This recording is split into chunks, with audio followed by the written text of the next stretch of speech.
Assalamualaikum warahmatullahi wabarakatuh. Selamat pagi anak-anak hebat kelas 9. Apa kabarnya? Alhamdulillah sehat semua ya. Semoga kita selalu diberikan kesehatan dan fokus untuk belajar pada pagi hari ini. Sebelum kita masuk lebih dalam mengenai pembelajaran, alangkah baiknya kita berdoa terlebih dahulu agar ilmunya dapat terserap dan bermanfaat bagi kita semua. Oke, sikap berdoa. Berdoa menurut agama dan kepercayaan masing-masing dipersilahkan. Berdoa cukup. Nah, anak-anak, ada yang masih ingat minggu lalu kita belajar apa? Ya, benar sekali, kita belajar mengenai cerpen. Ada yang mau menyampaikan pendapat apa itu cerpen? Oke, Mbak. Boleh diperkenalkan diri terlebih dahulu. Lalu boleh mungkin jawabannya apa tentang teks cerpen ini? Oke, baik, terima kasih Mbak Naila. Berikan aplaus tepuk tangan terlebih dahulu. Ya, seperti yang Mbak Naila sampaikan bahwa cerpen ini adalah suatu karya sastra berbentuk prosa dan umumnya cenderung singkat dan hanya mengangkat satu konflik saja. Nah, kalau minggu lalu kita sudah belajar mengenai cerpen. Nah, minggu ini kita akan belajar apa kira-kira? Ada yang bisa menebak? Nah, sepertinya belum ada ya yang bisa menebak hari ini kita akan belajar apa. Nah, hari ini kita akan belajar tentang teks karya ilmiah populer. Namun sebelum itu, Ibu akan menyampaikan capaian pembelajaran dan tujuan pembelajaran yang ingin dicapai dalam pembelajaran pada pagi hari ini. Oke? Nah, capaian pembelajaran pada pagi hari ini yaitu menganalisis informasi berupa gagasan, pandangan, arahan, dan atau pesan dari berbagai tipe teks berwujud teks visual dan atau audiovisual untuk menemukan makna yang tersurat maupun tersirat. Yang selanjutnya ada tujuan pembelajaran. Nah, ini ada 4 tujuan pembelajaran dan diharapkan peserta didik mampu memenuhi tujuan pembelajarannya. Yang pertama ada peserta didik mampu mengidentifikasi pesan secara eksplisit dalam teks yang dibacakan. Lalu yang kedua ada peserta didik mampu menganalisis gagasan utama dan sudut pandang dalam teks bacaan. Lalu yang ketiga ada peserta didik mampu menginterpretasikan informasi dalam teks untuk menyampaikan pendapat pro maupun kontra. Dan terakhir adalah peserta didik mampu menyimpulkan isi dan pandangan dalam teks serta memberikan respons secara personal. Nah, itu tadi capaian pembelajaran dan tujuan pembelajaran pada pagi hari ini. Nah, sebelum itu, Ibu ingin bertanya pada kalian mengenai teks karya ilmiah populer. Nah, apa itu yang disebut dengan teks karya ilmiah populer? Ada yang mau menyampaikan pendapat? Bisa angkat tangan anak-anak. Oke Mas, yang di sebelah sana. Baik, boleh menyampaikan pendapat. Diperkenalkan diri dulu ya, mungkin biar kita kenal. Karena pepatah mengatakan bahwa tak kenal maka harus kenalan terlebih dahulu. Oke, boleh menyampaikan langsung Mas. Oke, terima kasih Mas Iqbal sudah menyampaikan pendapat dengan sangat baik. Berikan aplaus tepuk tangan terlebih dahulu. Oke, benar ya yang dikatakan oleh Mas Iqbal tadi bahwa teks karya ilmiah populer adalah suatu teks atau informasi yang berisi ilmiah, tetapi di sini bahasanya yang digunakan berupa lebih ringan dan menarik serta mudah dipahami oleh para pembaca. Oke anak-anak, itulah pengertian dari karya ilmiah populer. Selanjutnya, sebelum kita membaca suatu teks, silahkan anak-anak scan barcode yang terlampir di layar proyektor ini ya. Nantinya Ibu akan menjelaskan teknik membaca agar efektif dan mudah diingat oleh anak-anak ya. Oke, sudah di-scan anak-anak? Sudah ya? Oke, Ibu akan menjelaskan teknik-tekniknya untuk membaca agar lebih efektif. Nah, oke, ada 5 tahap, yaitu yang pertama ada survei. Nah, survei ini nanti anak-anak silahkan mencari poin-poin penting.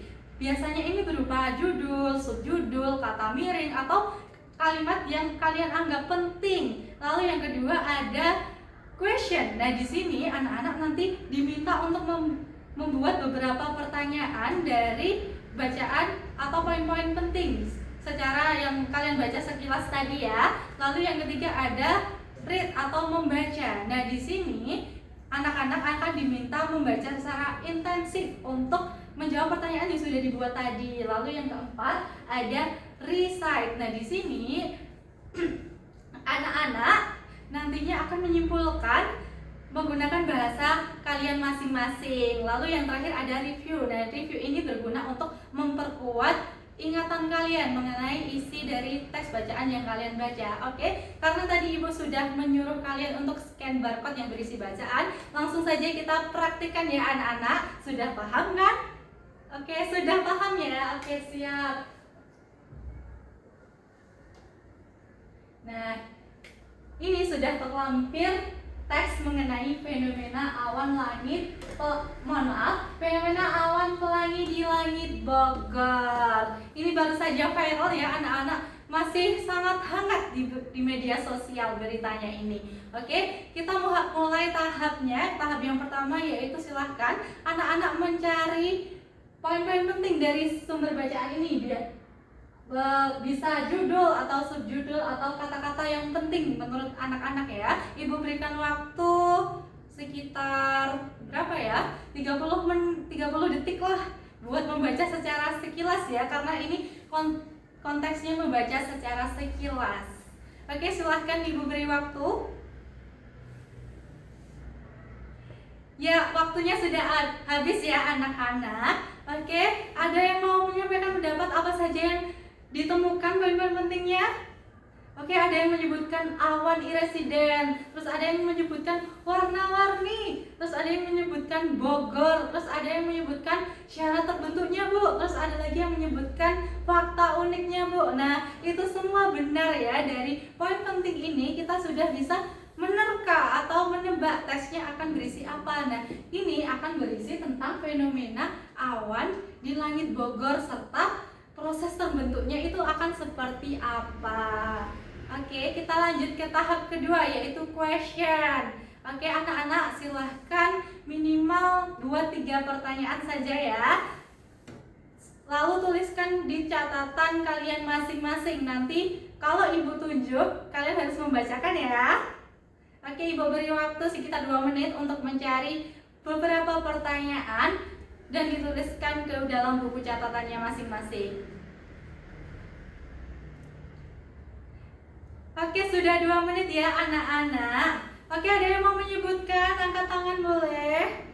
Kalau sepertinya tidak ada yang angkat tangan, maka ibu akan tunjuk. Oke, Mbak silahkan menyampaikan pendapat apa yang sudah diperoleh pertanyaannya Mbak. Oke. Ya, beri tepuk tangan terlebih dahulu buat Mbak Safira yang sudah berani menyampaikan pendapat atau pertanyaannya ya. Tadi yang disebutkan oleh Mbak Safira itu yang pertama, apa itu fenomena awan pelangi di langit Bogor. Lalu bagaimana syarat terbentuknya awan pelangi di langit Bogor. Lalu yang ketiga ada fakta unik apa saja sih yang terjadi ketika ada fenomena awan pelangi di langit Bogor. Nah, karena anak-anak sudah membuat pertanyaan, maka kita lanjut ke tahap 3. Tadi tahap 3-nya apa anak-anak? Masih ingat? Ayo, apa tadi? Ya, tahap ketiganya adalah read atau membaca. Oke, silahkan anak-anak membaca bacaan secara intensif atau secara mendalam untuk menjawab pertanyaan yang sudah kalian buat. Kemudian tuliskan ke dalam buku catatan kalian masing-masing. Karena ini bersifat membacanya mendalam dan kalian harus menulis setiap jawabannya. Ibu akan beri waktu sekitar 5 menit ya. Ibu tunggu mulai dari sekarang. Silahkan. Oke, baik, sudah 5 menit berlalu. Anak-anak, ada yang mau mencoba menjawab pertanyaannya dari Mbak Safira tadi? Yang pertama, apa itu fenomena awan iresiden atau awan pelangi? Oke, saya tunjuk kembali ya karena tidak ada yang mengangkat tangan. Oke, Mas yang di sebelah situ. Oke. Ya, benar sekali ya. Beri aplaus dulu buat Mas Reza karena sudah berani menyampaikan pendapat. Oke.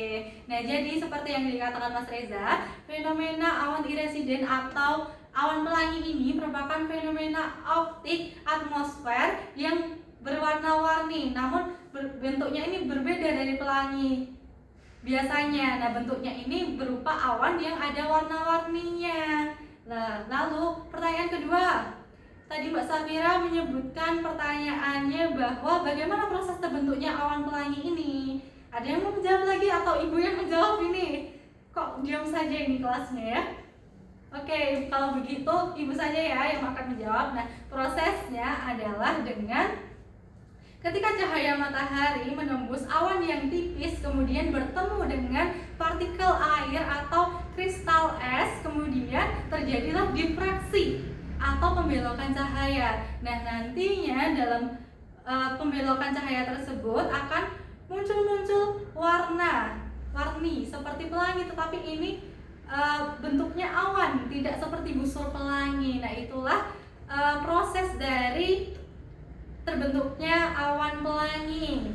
Lalu yang ketiga tadi pertanyaannya Mbak Safira, apa sih fakta uniknya dari awan pelangi ini? Ada yang mau menyebutkan? Oke, ada yang mau menyebutkan sepertinya di sebelah sayap kanan saya. Oke Mbak, boleh sebutkan. Oke, baik, berikan aplaus dulu buat Mbak Naila yang sudah menjawab kembali. Oke, nah fakta uniknya ini tuh biasa terjadi ketika musim peralihan dari kemarau menuju musim hujan. Nah, ini kan orang-orang biasanya mengatakan bahwa fenomena awan pelangi ini sebagai pertanda akan cuaca ekstrim. Tetapi di sini itu anggapannya salah ya anak-anak, karena di sini awan pelangi itu hanya ilusi optik saja, jadi tidak berbahaya. Oke, itu tadi pertanyaan dari tahap 3 yang sudah dijawab oleh anak-anak ya. Nah, lalu kita masuk ke tahap 4 yaitu recite. Nah, di sini silahkan anak-anak menyimpulkan berdasarkan jawaban yang telah kalian buat tadi dengan bahasa kalian masing-masing. Nah, nantinya ibu akan tunjuk satu orang untuk mengemukakan pendapatnya, untuk menyampaikan kesimpulan yang sudah anak-anak buat. Oke, ibu berikan waktu berapa ya? 2 menit cukup nggak? Cukup ya? Oke, 2 menit dari sekarang silahkan. Oke, baik, sudah 2 menit ya anak-anak. Ada yang mau menyampaikan pendapat terlebih dahulu sebelum ibu tunjuk? Silahkan angkat tangan. Oke, Mas yang di belakang, siapa namanya? Mas Rizky. Oke, boleh menyampaikan pendapatnya, Mas. Oke, berikan aplaus dulu buat Mas Rizky ya yang sudah menyampaikan pendapat. Nah, benar yang dikatakan Mas Rizky. Nah, ini dapat disimpulkan fenomena awan residen atau awan pelangi adalah fenomena optik atau ilusi optik atmosfer yang terbentuk ketika cahaya matahari menembus awan yang sangat tipis. Biasanya ini adalah awan cumulus. Lalu cahaya tersebut mengalami difraksi karena bertemu dengan partikel yang seragam. Nah, syarat terbentuknya itu ada partikelnya seragam, awannya tipis. Nah, kenapa kok awannya tipis? Nanti cahaya mataharinya kalau tebal nggak bisa menembus. Lalu ada sudut pandang matahari. Nah, biasanya warna-warni ini tuh akan muncul secara optimal ketika siang menjelang sore. Nah, lalu fenomena awan pelangi ini tentunya tidak berbahaya. Oke, kesimpulan yang dibuat Mas Reza sangat bagus sekali ya. Kita aplaus, tepuk tangan terlebih dahulu. Oke. Lalu lanjut ke tahap yang terakhir. Tahap yaitu review. Nah, Ibu akan memberikan kalian kesempatan kembali untuk membaca seluruh isi teks mengenai fenomena awan pelangi di langit Bogor. Silahkan anak-anak membaca untuk memperkuat ingatan kalian tentang isi bacaan serta supaya kalian yakin akan jawaban kalian apakah ini sudah benar atau perlu diperbaiki. Oke, Ibu berikan waktu 2 menit ya anak-anak. Silakan. Oke, sudah 1 menit berlalu anak-anak. Sudah kalian baca, sudah kalian pahami, sudah kalian ingat? Sudah ya? Ibu akan mengetes sekali lagi, apa itu fenomena awan pelangi di langit Bogor? Ya, benar sekali ya, sudah paham ya dari kalian di kelas ini. Oke. Sebelum Ibu mengakhiri pembelajaran hari ini, Ibu akan menyampaikan sedikit kesimpulan mengenai pembelajaran kita hari ini. Nah, teknik tersebut akan membantu kalian untuk memahami teks secara lebih efektif dan mudah diingat. Dan kalian akan merasa berani untuk mengemukakan pendapat atau bertanya. Karena di tahap kedua yaitu question, kalian sudah berani untuk memunculkan pertanyaan-pertanyaan. Kan biasanya anak-anak kalau ditanya, diam saja ya. Nah, di tahap ini kalian sudah berani untuk mengemukakan pendapat atau bertanya. Nah, oke. Sebelum pembelajaran berakhir, Ibu memiliki refleksi yang harus kalian isi ya. Nah, silahkan anak-anak bisa scan barcode yang ada di layar. Ibu berikan waktu 1 menit untuk mengisi ya anak-anak. Oke, sudah 1 menit, terima kasih ya. Nah, refleksi ini berguna untuk memberikan timbal balik kepada Ibu karena pembelajaran ini sudah sangat seru dan menyenangkan, supaya Ibu mengetahui apakah kalian sudah paham atau belum. Nah, selain itu di dalam refleksi ini ada saran buat pembelajaran berikutnya agar lebih kondusif lagi dan agar lebih mudah dipahami bagi anak-anak. Tak terasa waktu begitu cepat berlalu. Pembelajaran hari ini kita sudah selesai ya. Terima kasih Ibu sampaikan kepada anak-anak kelas ini karena sudah mendengarkan dan menjawab pertanyaan Ibu dengan antusias, serta kelas ini sangat kondusif ya. Terima kasih, dan Ibu meminta maaf apabila terdapat perkataan maupun perbuatan selama mengajar yang kurang berkenan di hati anak-anak. Oke, kita mulai dengan berdoa, maka kita akhiri dengan berdoa juga. Sika berdoa anak-anak. Berdoa menurut kepercayaan dan agama masing-masing dipersilahkan. Berdoa selesai. Oke anak-anak, pembelajaran sudah berakhir. Sampai jumpa di pembelajaran berikutnya. Tetap semangat, tetap fokus dan jaga kesehatan. Terima kasih. Sampai jumpa anak-anak.